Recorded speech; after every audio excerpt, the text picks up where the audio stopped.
तो दोस्तों नमस्कार प्रणाम। अभी सुबह के 6 बज रहा है दोस्तों, और मैं सोया हुआ ही था। हमारे पास एक फ्रेंड ने कॉल करके बोल रहा है, छत्तर भाई आपके चैनल पर जो सबसे ज़्यादा व्यूज गया था वो वीडियो देखने के लिए नहीं मिल रहा। तो दोस्तों हमने भी जाके चेक किए हैं उस वीडियो को। तो यार उस वीडियो को कोई मिश्रा रंजित भाई स्ट्राइक मार दिया है।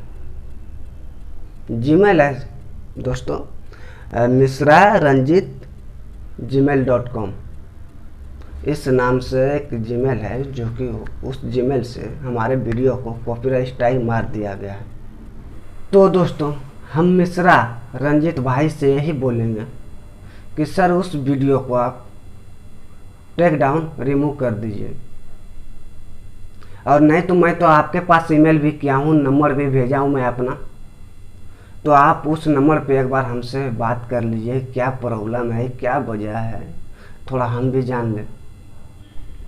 तो भाई लोग आप लोग हमारे वीडियो में बने रहिए, और जिस तरह से आप लोग हमें सपोर्ट कर रहे हैं उसी तरह से सपोर्ट करते जाइए, और देखते हैं दोस्तों वो हमारे वीडियो कॉपीराइट स्ट्राइक रिमूव होता है या नहीं।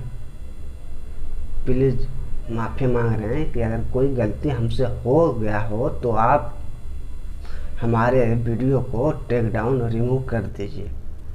और दोस्तों आप लोगों को फिर से मिलेंगे एक नेक्स्ट वीडियो के साथ। जब तक के लिए जय हिंद, जय भारत।